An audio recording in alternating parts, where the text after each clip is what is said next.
Hi everyone, this is the Philosopher's Poet, coming to you from Pirate Studios in Dalston, and I have another guest today. Ashveda. My guest is Oshveda. We've met a couple of times in the past. He's a very talented individual. He's a spiritual healer, makes music, and does still life art and representation. But I don't want to speak on behalf of him. I'd love for him to speak himself and give me more context. Sure, of course. Happy to speak to you. Been involved in a lot of creative manifestations in different ways in the past couple of years, from modeling to acting to music, which was a major activity for a year and a half. Been a full-time street performer, which changed my life in a lot of ways, just by knowing that you can live from your own soul's expression and experiencing reactions from all the people that come to you and watch you perform and then come to you after the shows as well. Just someone saying that they cried to your music. Wow. Has been really special for quite a few times. Okay. So that's been the main expression of mine in these past couple of years. And where did that all stem from? Tell me about the root of how you found yourself and you discovered your purpose. And obviously sometimes our purpose takes on many forms, and our purpose is just the degree of phases of existence towards that a purpose that's on the same alignment. Absolutely. It's an ever evolving journey, as you know. And it's funny how it all starts, because I mean, at least in my case, there were people who got me on path in a way. It was definitely not completely my own initiative to get on creative path. Met friends who told me I've got a beautiful, unique look, and they said they wanted to take photographs of me. So the only thing that I've done in those situations is say yes to that instead of no. And even though I've been self-conscious in the past and I've been doubting my looks and whether I am really something special, or so I just said yes, and they've taken those photos. And then after they did that, a lot of people they said, wow, you look amazing, like you're such a great model. And that was totally new, something that I could not expect at all. So that's what I mean by some people got me onto a path in the beginning. And that was also coincidentally a lockdown. So in the pandemic. Yeah, as you know, there's plenty of time to do different things from what you used to do in the normal world. So that became more and more something I did, was modeling. And with that, I feel like I've gained a lot of self-confidence through all those people telling me, wow, you're amazing. So I built my self-belief and self-confidence, things like that. And then obviously all of that escalated into, or poured over into different areas where I was with some agencies already, and those projects would sometimes be of an acting nature. You would be hired as a model, but you would be acting. So I thought, let's try that as well. So it all just blended. Yes, blended into different areas through being in those gray areas sometimes as well. I first met you at a drawing class in Canada Water, and Yeah.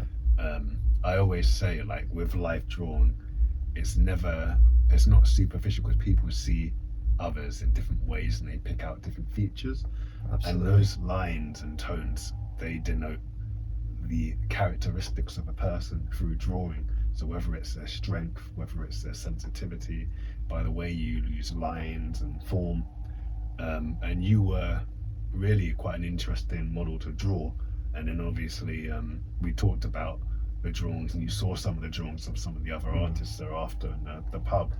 Yeah. And I think maybe that was the first form of expression for yourself in one way, but also one way of you giving back. I know that sounds a bit strange, but when I think about it, the It's same, interesting. yeah, the same way that when we either appeal to higher powers or meditate, in the same way when we give thanks to the model or the object or the person Yeah. that we draw, the vessel that we draw, we are giving thanks because it allows us to reflect fragments of what we see within that person, but also fragments of ourselves. That's Mm. why multiple people can draw the same thing or look completely different. They'll bring out Absolutely. different features, but whatever it brings out, it brings out a beauty that's beyond what we superficially see as attractive or sexy, or Yeah. it's a sort of, it's a spiritual beauty. It's a personality. It's a thing of sometimes personality and sometimes of the soul. So Absolutely. It's every person's expression is absolutely unique, right? And when you draw, Mm. you're not only objectifying, you're right, interpreting in your own way, Mm. not only with your mind but with your, as you said, your soul as well. Yeah. And giving thanks, that's interesting that you said it as well, because when I saw the drawings in a session, it does feel like you're also receiving from seeing people's expression. And some paintings, some drawings, you might look at them and you might think, well, that's interesting. Some of them you might say, wow, that person, I mean, it makes me look so beautiful, and you get to appreciate all sides of it. And I feel like the appreciation is there all the time, because Yeah. you just see different sides of I it's think all interesting. interestingly, it works the other way as well, where you might be surprised in terms of how people see you, and it's an opportunity to overcome something that's maybe egotistical. So say if Yeah. someone draws something and you from a very let's say normal human perspective might think, oh, maybe I thought I looked a different way. It's Yeah. an opportunity to challenge that and understand why beyond the sort of Clean. superficial and Yeah. superfluous. Yeah, absolutely. Like, from that perspective, it makes you sometimes let go of how you want to Look. appear. Yeah, look. Yeah. So absolutely, it challenges your perspective to just, oh, I want to look just in that way, but you realize, okay, it's not gonna happen. Yeah, I'm like, where's my six pack? Yeah. Yeah. That's Yeah. exactly. Yeah. Sometimes you get no six pack Yeah. from other people's perspective, and you either accept it or you don't. Yeah. But what's the point of not accepting it? Yeah. Yeah. Oh, you're right. You can't change it, Mm. the way others see you. And yeah, Okay. And then like so you still, I'm guessing, I'm assuming, you can correct me, you're still doing modeling. In fact, I know Yeah. because I've obviously your recently. Instagram page. Yep. And then there was the sort of, you mentioned the street performing, and again I've seen you in South Bank, Yeah, and I've seen some of your videos of people just get up and start dancing, and you said you made people cry, and I can completely see why. You make them feel something. Yeah. If you think about it, people just are on autopilot, coming and going from work or whatever, and so For sure. it's good to make A lot. people feel something. And and was it just sort of, you just woke up one day and had a silent voice, so Mm. You know. Yeah, it was interesting the way that that journey manifested. Again, I feel like already there was a foundation for a certain confidence about personal expression where I've recognized that already there's some interest in the way I express myself from Yeah. in different areas. And funny enough, music's been with me since 6 years old. Mm. I've not always liked it, but in my teenage years, I've really been a performer, a music performer. Mm. And in London, that's kind of been cut off when I came here. Okay. But then what happened eventually after these new integrations into the creative side is that there was this new found authenticity about expressing yourself. Mhm. And that gave birth one day, about perhaps 2.5 or 3 years ago. It was something like me going through experience of life, and I remember this moment. It was me being rejected by a girl. Okay, we've all been there, man. So yeah, Yeah. man or woman. And you know, very relatable. yeah. I suppose everyone goes through rejection. Mm. For me, that was so intense that it felt like there's something pouring over. Okay. There's these intense feelings that you cannot get away from. Mm. And I had a piano in my room, and it was almost spontaneous. You could say that I knew the piano, I knew how to play it. Mm. I've never just sat down and just pressed something that I don't need to know what it's gonna be, Yeah. but it's gonna be something. And you're just attracted to it. You sit down and then I started playing, and it started coming out. Mm. Just like that, you know. It wasn't something. I wasn't trying to create something. Mm. It just came out because it was overflowing. And yeah, so I suppose any sort of creative medium or platform can become Mm. a source of your authenticity, your expression, Yeah. if you feel attraction to it. Yeah. You know. And that was the beginning of me also realizing that, you know, this is so beautiful to me. Mm. It's because I was crying when I was making the first music. Yeah. And I was surprised Well, by that as well. you were digging into something deep. Dare I say, Yeah. you were making love to that music. Absolutely. Giving birth. There was definitely love in that Yeah. whole process, Yeah. for sure. Uh, And then can I just quickly add, Sure. then because of that moment or moments when I was crying to it, I recognized its potential to heal, because it was healing. You know, when you cry, Mm. you're healing something. I remember thinking about crying. It's almost like you're cleaning up a wound within yourself, within your soul.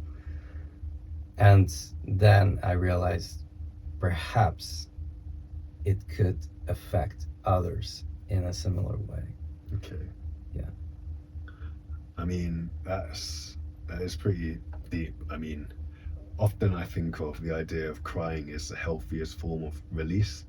You know, they say obviously the things of the mind or the spirit manifest in the body, And so it's Yeah. sort of like, if you don't allow yourself to express the pain or the joy, if you don't allow yourself to cry or to experience elation, Yeah. then especially if it's a so-called negative experiences, but negative experience turn into opportunities, Yes. then the body just keeps it somewhere else or expresses it somewhere else. That's far more detrimental until you get the message. So Absolutely. I think tears are so emotive. At the lowest form, they're manipulative, depending on the person crying, but at their highest form, Of course. they're expression of authenticity, be it a positive or negative experience. So it's almost it's weird. It's almost like symbolically washing something away, but acknowledging that tears are gentle and small. So that washing away takes time, I think. But all things that are truly genuine and healing take time. Absolutely agree with that. Yeah, absolutely agree with that, because it requires you to, let's say, focus on that part, which is not always very visible. It's something you feel, but it does require, say, time to sit with yourself. Sometimes you need a whole day to just be by yourself, isn't it? And or potentially weeks or months. However long it takes. Hermit mode. For sure. Yeah. You might go to nature. You might just sit in your room, right? Just by yourself. Or, I also like what you said by saying the lowest form of it could be manipulation, and the highest form, that could be miraculous, depending on your circumstance. It could really just make you let go of something that's been with you, like negatively tying you down to some pattern of thought or pattern of feeling for a long time, right? And when you release it, that's a transformation process where you reach the other side, isn't it? Like of that whole dark side of yin and yang, in a way. But I mean, you used an interesting word there about what you do with that. You might have used the word transmute or use, or that energy, and it's sort of like, if we think of it like alchemy, it's like going from one side of the alchemical formula to the other one. The process of bonding electrons to another form and another state of matter. So absolutely. It's this transmutation, would that be similar to transformation? Is that I think transformation's the next step, or transmutation. I think of it like, and I wrote an actual blog on this about the idea of alchemy, as like spiritually speaking, is that I think transmutation's a skill and a gift where we engage more in mental faculties, but then we end up transforming. It sounds like you went through the process of resisting, transmuting, and then transforming. Transmuting being the tool we use to find a way to turn that energy that we have that's manifested from something that's maybe from our shadow into something more productive, or something that's of the light. But transmuting is different from transformation, because transformation is more like it goes beyond the idea of applying your abilities and skills to rearrange something, and it's more about accepting something and feeling with every part of your body and understanding that is part of you but not you. So one's a skill and one's the use of the gift of the mind or the will, but the thing behind that, the transformation, is the thing of the soul. That's how I look at it. So it's and those things, though, they go hand in hand. Because then before the transformation, you go through the process, and as you said, if it's the tools that you find within your mind, well, those same things could lead you to that creative process, right? Which leads you to eventually potentially reaching transformation, right? Just a pathway, in a way, of to the other side. Are you familiar with the process as well? Like, have you had similar, because you're right. So that is, in terms of a medium, it's a different medium. However, it's it's the same creative process. I mean, you're going through extraction of your Mm. soul in a way. Your Yeah. a lot of what is, I mean, you could say a combination of feelings, thoughts, patterns. Mm. So, are you also familiar with that whole Yes. So writing process? at one point just seemed like therapy, but and just when I think I'm getting to the bottom of whatever I'm trying to extract or process, it goes around again, and then I realize there's another turn, an opportunity to go even further. But Yeah. that's how healing works, where we think we're failing because we go through this spiral of experiencing something that might be more intense than the first time, but that's actually evidence of healing. It's just we don't understand the depths we need to heal from. Yes. Writing is my gift to myself and my gift to the world, because it allows me to express a range of things. Some of them are uplifting, but some of them can be a bit dark, because the world can be dark. But even Absolutely. then, they have the opportunity to help people be less judgmental about their own experiences, rather than set themselves apart or myself apart from them. We're all the same. Absolutely. We all reach the heights of heaven, and we can all dip to the pit of Hades. But the difference is we can oscillate between them. We can move up, and we're never stuck in any place forever. Mm-hmm.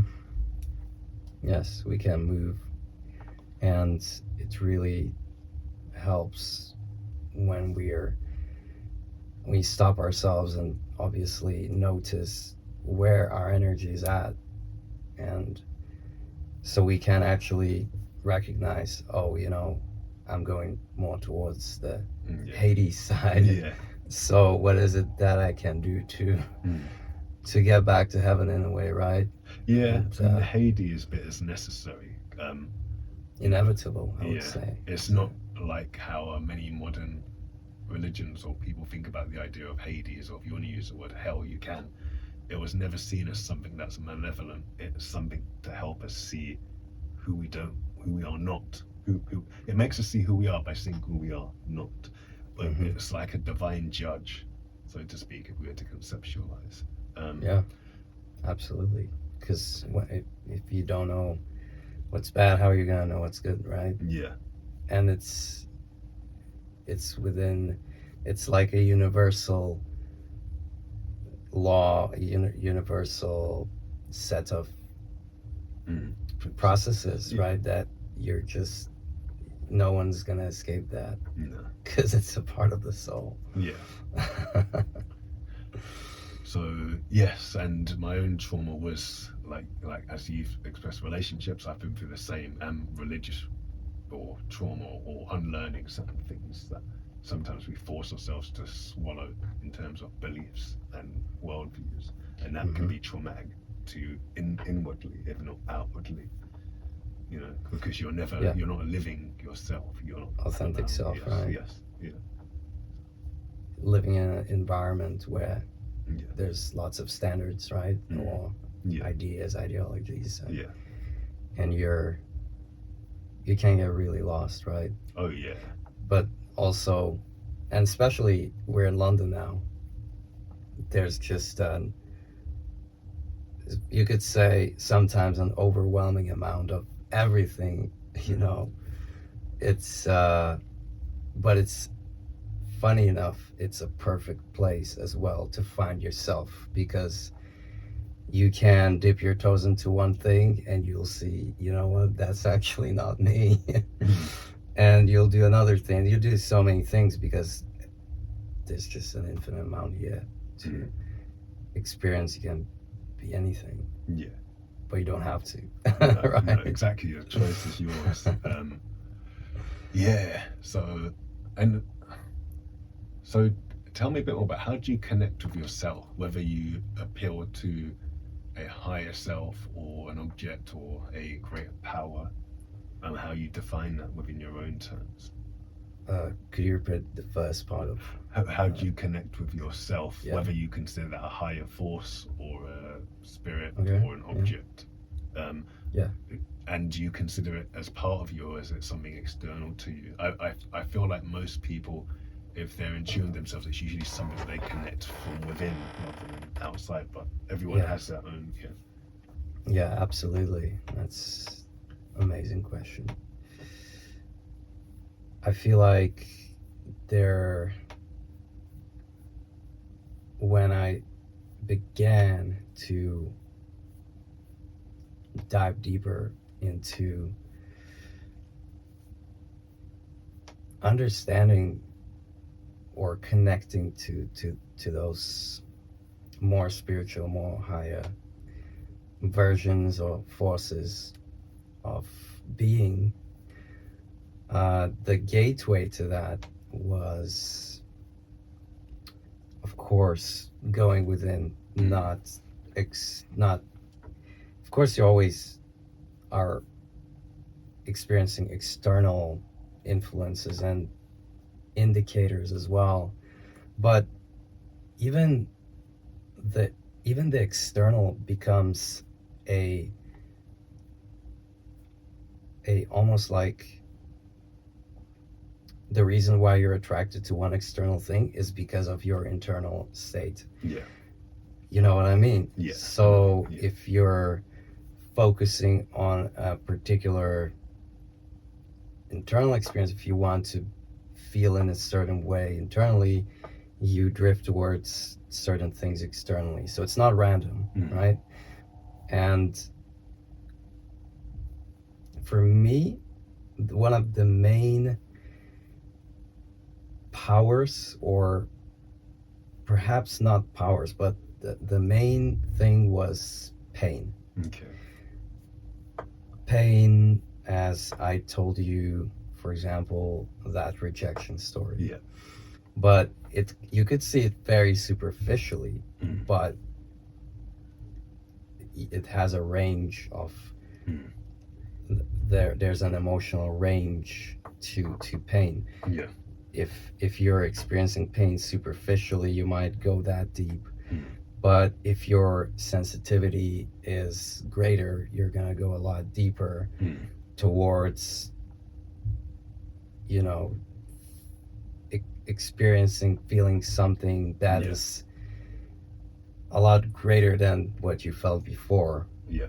So I feel like for me, it's required to be in a certain range of pain to start crying, for example. Okay. Now, to say that crying is a gateway to something is not what I'm trying to say. It's just a result of a state, but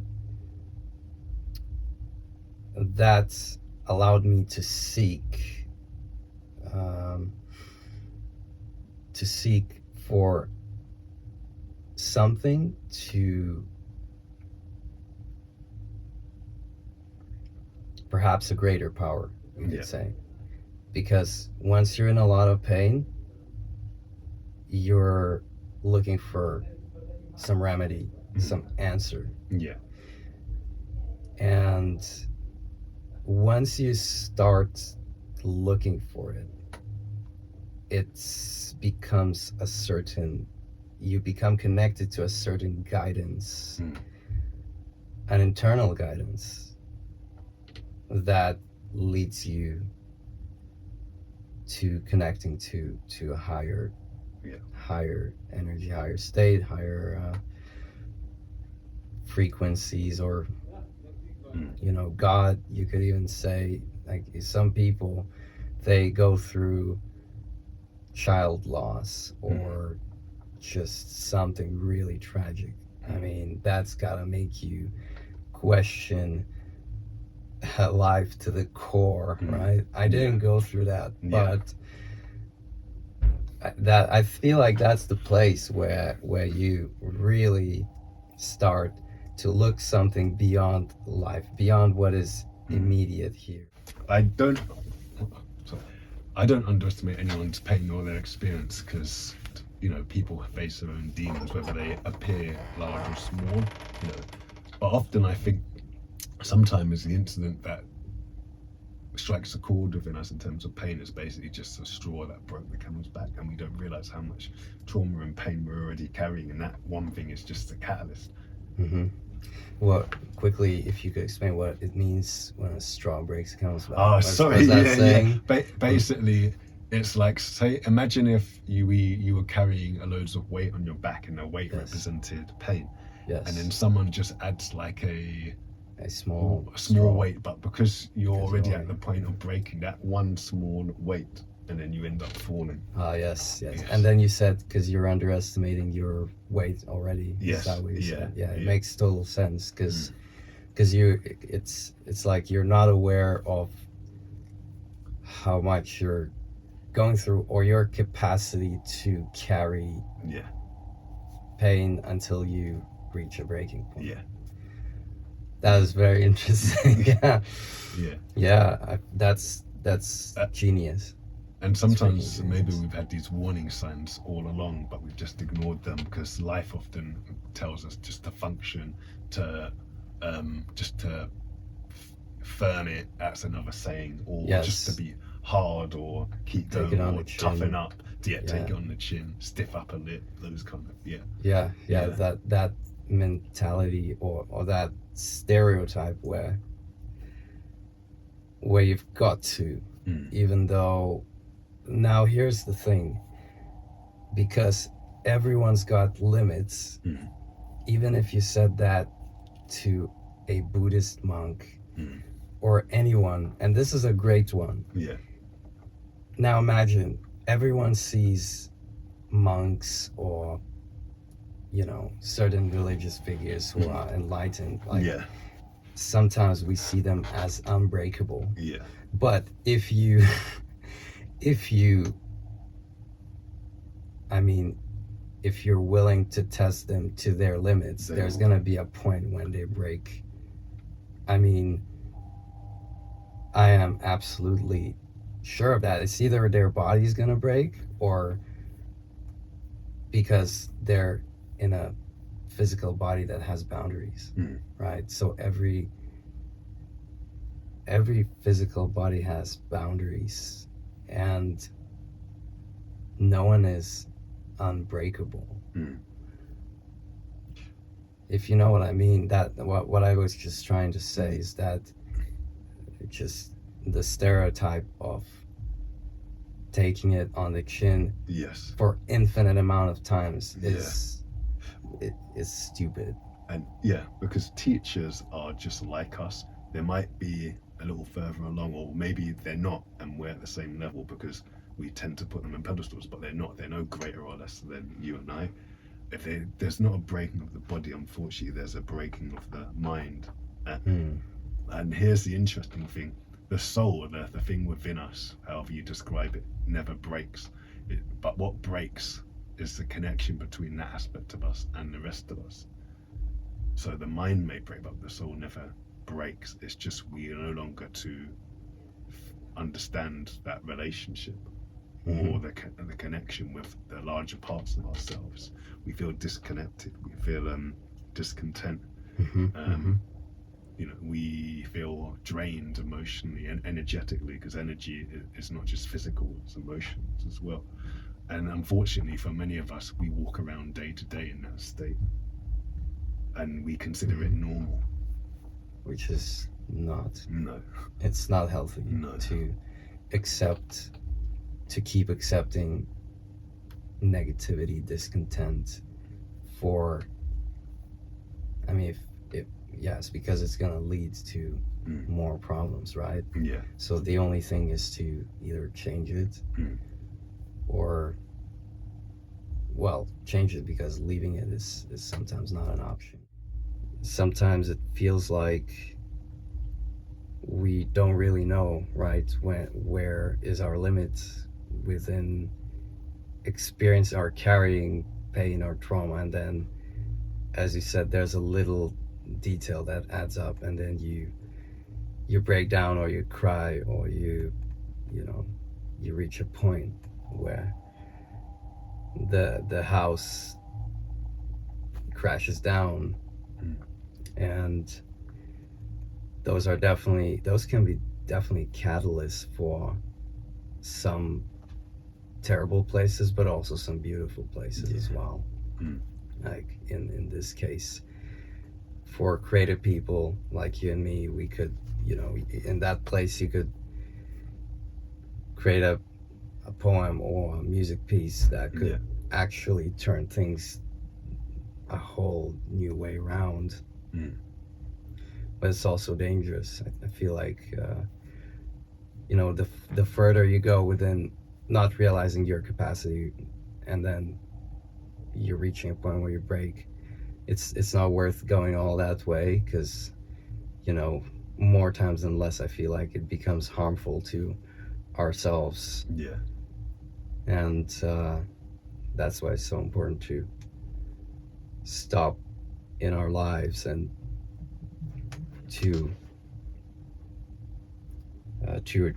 assess the way we feel and ask ourselves, Mm. where are we really in life, right? Where are we? Are we okay? You know, are we really okay? Honestly, not depending on stereotypes of What is okay? yeah, Yes. like It's sad because loads of people are walking around with all these weights on their back, this trauma, and they're being told it's okay and it's normal. You know, that's the sad thing, because we're told that we're not strong enough if we don't keep going and take the pain and stiff upper lip and all these things that normalize sort of accepting trauma, and then they penalize you for being vulnerable, for being open. Yeah, absolutely. And those stereotypes, it's funny because for some people it works, Yeah. but then they can't really see within another person how far is that person in, Yeah. right? If it works for one person, it doesn't mean it's gonna work for another person. Yeah, definitely. It's almost like comparing someone annoyed at the shopping center because they didn't get their right cereal that they wanted, and then you say you give the same advice to a person who's again just lost their child or something like that. Just toughen up. You know. Yeah.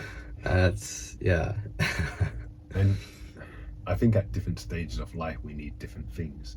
So people shouldn't look at changing one's beliefs or path towards knowing oneself and loving oneself midway through life or at several points as failure or contradiction. They should understand that life is only about change. It's a constant change, isn't it? Yes. Yeah. That's true. I feel like, regarding what you just said, it's so contextual, isn't it?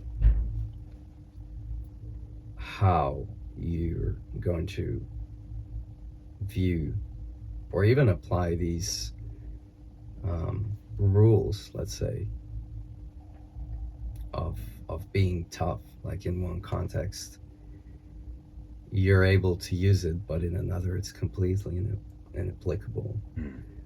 And I've just really started digging into it in the past couple of months, of just reading a line in a book or on social media, and then realizing that it's just contextual. Like you're not gonna use it for your life, even if they say this always works. But of course there are things that are always there, just like we just agreed that change is eternal, and and also death is eternal, and rebirth is eternal. So if there's anything we can take from that, I feel that it can become a foundation of understanding of reality, you know. Whatever we're gonna do today or in the future, it's gonna be there's gonna be these sets of standards definitely there, you know. That's what we can rely on, if you know what I mean. Yeah, I think I get that. It's just, I wanted to ask you a bit more about your music, because you've been producing for a little while, and I just wanted to know a bit more about the passion behind it and the actual the purpose and healing, I guess, and whether these sort of other modes that you use through to express spiritual healing. Yeah. Yeah, so I feel like I did mention that in my creative path there's a major influence of pain within expressing or expressing the most authentically, the most healing things that either pieces of music that I release or sharing a message with my words. And yeah, music has definitely been like the most thing that I've shared with everyone for the past couple of years, and now there's more and more of me talking about lifestyle and the things that are behind everything that I do, and it's even influencing the music itself. Okay. So things such as habits, healthy habits, choosing a healthier lifestyle, and perspective as well. So those are the main creative things that have been coming out. Okay. And is it because you spoke about pain, is it a similar source of, when I say that, I don't mean that you produce music at a certain vibration, you're using it to understand that pain and to transmute it in your own way into something that I guess uplifts or expresses various feelings in others or emotions to help them understand and, I'm going to say, accept and forgive themselves for whatever that their own pain is. Yeah, it's very interesting within that process. It's oftentimes might start with at a painful place, but it's always a journey. And just remembering that symbol of yin and yang, it's the best symbol to just exemplify the process of expression and creation. And what happens is, if you're in a place of pain, you're creating something, you're going through a journey of sitting with that emotion, and then after a while you're okay with being in that place, but you realize that, or you just develop into a place where you move slightly higher, or you once you're okay with that, you realize you don't have to stay there, right? Yeah. So in a lot of music, that's what happens. You start off here and then you kind of go up, and you might come down, but there's an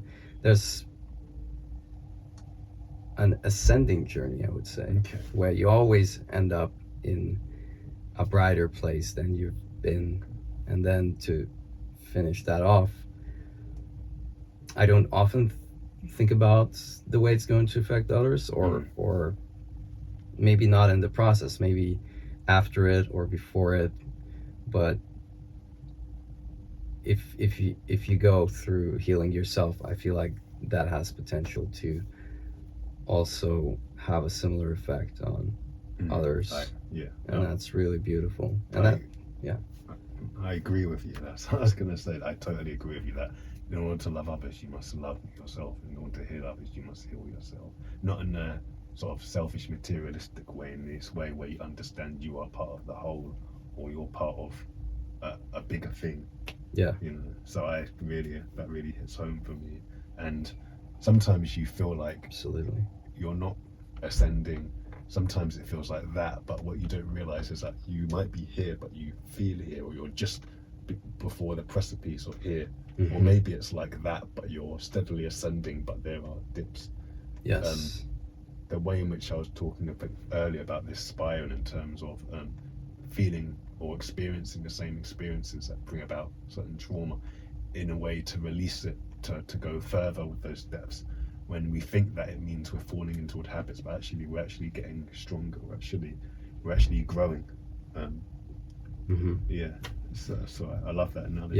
Yeah, absolutely see what you mean by, just because our perspective is that we're in a bad place, let's say, or we perceive it as a bad place, we're not necessarily aware of how low it can be or how high it can be, and we're also not necessarily aware of the fact that perhaps being here we strengthened ourselves, and so now we're very close to just going up. And I suppose it's also about faith, isn't it? In those moments, if we have faith that there is a higher place after this. Yeah. Because